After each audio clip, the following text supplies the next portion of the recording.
Chair, this is a measure that you have heard, gosh, for your entire tenure, but certainly for many years this bill has come forward. It's colloquially known as the Tebow bill.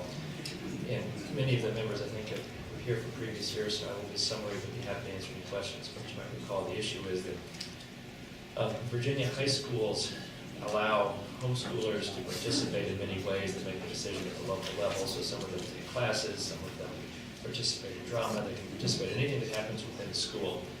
And similarly, many schools allow students to participate through the 8th grade, even in intra-school competitions. But when they reach the high school level, there is an organization called the VHSL, Virginia High School League, which organizes and governs inter-school athletics, debate, rhetoric, drama, band, choir, and they have rules that forbid homeschoolers from participating. We have spent 3 or 4 years in cordial but unsuccessful negotiations with the VHSL to try to come up with a way to make this happen. And we're not trying to require it for the school districts that don't want it. We're trying to just create a local option so that if the school board, principal, parent, and coach all want the kid to participate, there's a way that he can try out. And that's what the bill would do, is the identical bill to what you passed last year, unless staff has any changes that I don't recall. The intention was to bring the exact same bill back, which you all passed last year. Yeah, we had a big crowd coming. NICE has prevented that. I know there are opponents at this point. I can probably give their arguments as well as they could, but I know that there are people that would like to speak against it. Thank you, Mr. Chair. Thank you, Bill. Mr. Chairman, members of the committee, Chris Friend of the Family Foundation, we do wholly support this bill as we have in recent years. And one of the issues we hear from opposition is that this is going to be unfair to public school students. And I just want to read something. This debate's happened around the country. From a New York Times article on this issue, it says that officials in Florida, Louisiana, Pennsylvania said the controversy largely disappeared there after homeschool students began playing varsity sports, partly because the number of participants was relatively small. There was great opposition. Principals felt, if my school's not good enough for you, why should my athletics be good enough, said Kenny Henderson, Executive Director of Louisiana High School Sports Association. Now pretty much everyone accepts it. We had a big fuss over not much. I think that's because there's going to be relatively few kids that can make these teams. But for those kids, it's a very, very important opportunity to participate in a community sport, in their school sport, and perhaps make it to college in that sport. So we support this bill for those reasons. Thank you. Thank you, Mr. Chairman. I'm Scott Price. I'm here representing the organization Virginia Homeschoolers. We support this bill. We've supported this bill since it was introduced years and years ago when I was younger and thinner. I want to point out a couple of quick things. One, there are approximately 400,000 high school age students in Virginia in the public schools, and there are about 6,000 high school age students homeschooling. So that's already a small minority. We expect that a vast majority of the homeschooling students are not going to be interested in this program to begin with, and of the ones that are, it is still in the hands of the coach. So some of those kids aren't going to make the team anyway. I'd like to also point out that High School League already makes exceptions and special rules for students who are not specifically in a particular high school. For instance, if you're virtually in a virtual academy or a charter school or an exchange student. So making special rules for homeschoolers is not out of the ordinary. This is already, there's some form of access in 29 states around the country. And finally, it's popular. In a poll last year done by Virginia Commonwealth University, 2/3 of Virginians supported high school access. So this is a good idea. Mr. Chairman, just one question for the patron. Yes, sir. Delegate Pell, I've supported this bill in the past, but some folks that have come to see me recently have broached the idea that there are homeschool athletic programs now available, and my at first thought was, well, maybe there's not homeschool athletic programs available to everybody. So that's my only slight concern still. Could you address that? Yes, sir. There are some, and particularly in the larger areas. So Northern Virginia, probably the Richmond area, we know that there are certain sports seem to be able to make this work. So swimming, soccer do. The larger organized sports, especially those that require a lot of equipment, are almost nowhere, and certainly to the extent they exist at all, are only in the largest urban areas. So if you want to play football, if you want to play, that's the best example. In many areas, so I represent Fluvanna County, there is only one high school in the county. If you want to play football, if you want to play almost any of these sports, the only place you can do it is Fluvanna County High School. And so it is, as we say, literally the only game in town. And the kids in Fluvanna who are homeschooled, they don't have any, there's no co-op, they're very limited options except for the high school experience. And so it would provide different choices to parents, perhaps in the Richmond area where you are, additional choices, and in some places it would be the only choice at all. Dr. Breen. Thank you, Sean. You just, this goes back to how this ties into the underlying bill. You refer to this as local option, but what it says here is no public school shall become a member of any organization. That sounds like a pretty mandatory option, doesn't it? Right, it will say that VHL has to allow the schools to do this. But if you read all the way down, it clearly says that any locality that doesn't want to, and they can set up any rules they want to, including no homeschoolers, but it's going to be a local option. Right now, let's say Greene County and Madison County. If Madison County, where my wife taught high school, they say, we've got 17 kids on our football team. We desperately want to allow these 3 homeschool kids to participate. Madison County can't make that decision. Now, Greene County doesn't want to let them in. That's Greene County's call. Right now, Greene County is dictating to Madison County through the VHSL what they can and cannot do. Now, if there was another organization like the VHSL that organized these competitions, then perhaps the homeschool-friendly districts could join that and let them organize. But in fact, the VHSL has an effective monopoly, sort of like NCAA. They actually do control what happens at these schools. So even Madison County begs and pleads to say, we can't field a team without this help. And you've got a homeschool that wants to participate, and the coach wants them to play. Something to it. This is to say, you can't join, we can't dictate to the VHSL because they're not a government agency. The initial version of the bill a lifetime ago said you just can't do it. So we say you can't join an organization that forbids homeschoolers from participating. But if you want to do it on your own, that's fine. And I do think ultimately, my hope, of course, would be, hiding the ball here, that bit by bit they will see that this is not the problem. They think it is, and one by one the school district will fall into line. But if there's one that just says we refuse, that can be addressed at the local level.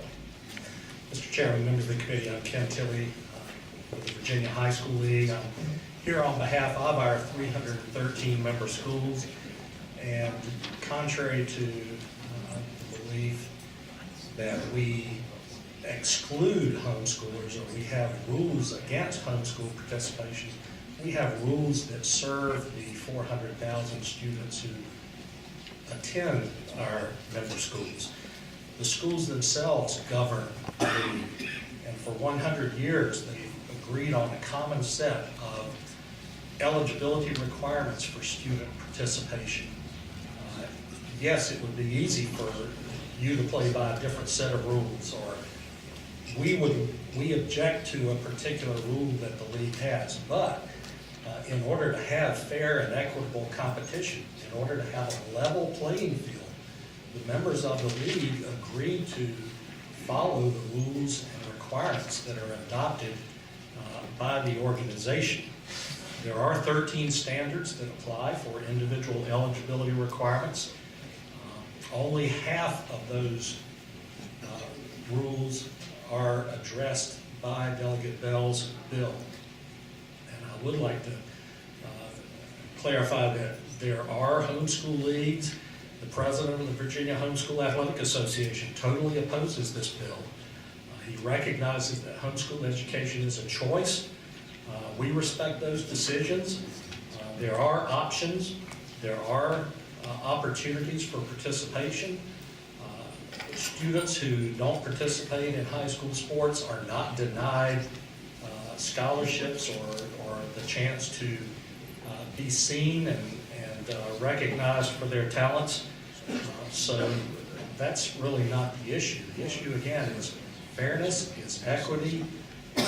Same standards are applied across the board for all students. And in conclusion, I would ask that you preserve the fairness and equity for all so that those requirements are applied across the board. Thank you. Tom Smith, Superintendent's Association.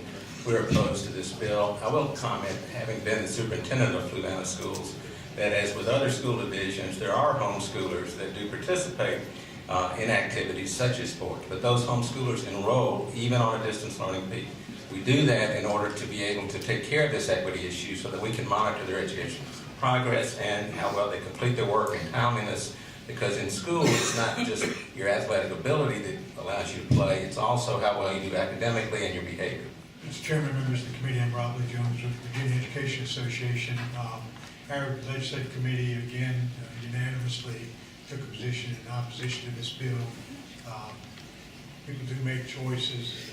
As mediocre an athlete as I was when I took to the field for Huguenot High School, I represented the school, and the teams do represent the school. If we're going to go this way for consistency, we ought to do the same thing for the NCAA institutions. And if you don't have to go to VMI to play on the VMI football team, I think that's a long way to go. Good morning, Mr. Chairman, members of the committee. Emily Webb with the Virginia School Board Association.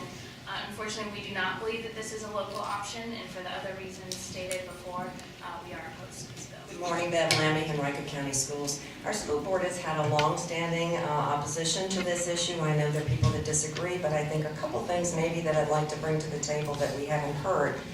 We are constantly about teaching students that life is about making choices, and we have many of our students that attend our specialty schools, specialty centers. They are at home in one particular school's geographic area, but they go to another high school. They cannot play for their home school, their geographic school, and that's an issue that we have had to deal with as a board. We have had students going to the governor's school. They do not have a football program at the governor's school. They want to go to their home high school and play football, like come back in the afternoon and go to the governor's school. Well, they can't do that. And those are rules that the VHSL has established, and they have served us well. And I just wanted to try to help you understand, too, that it is not a local option. These students are playing against kids from other teams, other schools, and it's just like NCAA. You can't possibly imagine, I teach for several universities, you can't imagine having a part-time student participate and represent a university's athletic team. It's the same thing for a high school, because we are getting these students ready to perhaps get scholarships to go to these college programs. Thank you. I'm still unclear, because the patron tells me it's a local option. What in the bill specifically would make you do this? Would make Henrico County do this? I think the pressure that we would feel to the point that we would be we could not provide an athletic program for our students. If we choose not to allow homeschool students to play on our teams, that means we could not participate in VHSL. That means our students would not be able to compete in interscholastic programs. That means that particularly perhaps scholarships would not be available to them because they're not playing schools where people are coming to look at them. Mr. Chairman, if we say, if this bill passes, and it says no school could be a member of an organization that forbids it, which is the VHSL, so really, no, if you forbid it, that does not keep you from participating in Virginia High School League. Well, it's my understanding of the bill that if we forbid homeschool students to play, as according to this bill, we would not be able to be eligible to play for VHSL regulation. I would ask counsel, is that correct? I think there's two different things going on here. First, in line 16, it's the language about no public school shall become a member of any organization or entity, which is pointing to the VHSL. Then down in line 29 and 30, shall be subject to all policies governing such participation that the local school board may establish. So I think that's where the local control is coming in. So locals would have control? Based on line 29 and 30, yes. Mr. Chairman, members of the committee, Michael Lloyd, Fairfax County Schools. My board has a long-standing position against this legislation. I also have been asked by the representatives of the Virginia PTA, they were unable to be here because of weather, to express their opposition to the bill as well. Mr. Chairman, members of the committee, Bette Neal with the Virginia Association of Secondary School Principals. We do have a long-standing opposition to this bill, and if I could just try to clear up the question that Delegate Farrell has. If our school boards decide not to allow, for instance, a homeschool student to play on the team, then our school board would basically be making the decision that we could not be a member of the Virginia High School League. Therefore, there would be no opportunity for our children to participate in interscholastic sports. According to the first name you read, Ryan, the first paragraph. Mr. Chairman, would this not be the case that if this bill passes, no jurisdiction would be a member of the Virginia High School League? Nobody would be a member. If they did not allow homeschool students to participate in interscholastic activities, which of course, as you know, is more than sports. No, I see what you're saying, but under this bill, And it would essentially end the Virginia High School League if the Virginia High School League did not change their requirement. Absolutely. And it So- might be somebody else like Mr. Lacy that could speak to this I better than I. understand what you're saying, and I think there is a little, maybe it's not quite clear enough in the bill, but from what I read, you would have a local option. Yeah, if it were clear that we had the local option to join the Virginia High School League and they, as a private entity, were not mandated to accept homeschool students. Well, then that would that completely defeat the whole purpose of the bill. Yeah, I think it would. Yeah, and this basically says that you're not going to join an organization that prohibits it, but if you want to prohibit it, you can. And then your children, your students would not be allowed to play interscholastic sports. I'm still confused by that. Why? But there would be no entity to control it, to manage it. Well, not if the Virginia High School League just said we will respect the rules of the local jurisdictions. And they just don't want, is it the case they just don't want to do that? The Virginia High School League, I cannot speak for them. I'm just simply speaking for the secondary school principals, basically make up the board of the Virginia High School League. I would just simply add, just very, very quickly, that we believe that participation is a privilege and not a right, and our students represent the student body. I'm sure other students outside, children outside, would certainly not hinder how the team succeeded or did not succeed. However, public school students are the ones that we are speaking for and looking at for, and they've made the choice. Thank you so much. Mr. Chairman, this is, I guess, the second witness that I think has thrown up what I think is a red herring argument, saying that if this bill passes, there will be no more high school athletics in the Commonwealth, and that's just not true. And for those of you who, the bill clearly states that it's a local option. The onus would be on Virginia High School League to change their policy regarding homeschoolers. And if they don't, then no public school could join the Virginia High School League. They would certainly be free to form another organization to govern their athletics. Thank you. Good morning. My name is Barry Weinstein with the Fairfax County Federation of Teachers. After consulting with our teachers and our school board and our county council of PTAs, we oppose this bill. Thank you. I am prepared to entertain a motion.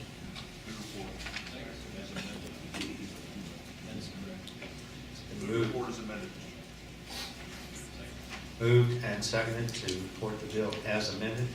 All in favor, please raise your right hand. Opposed? Same sign. Bill is reported.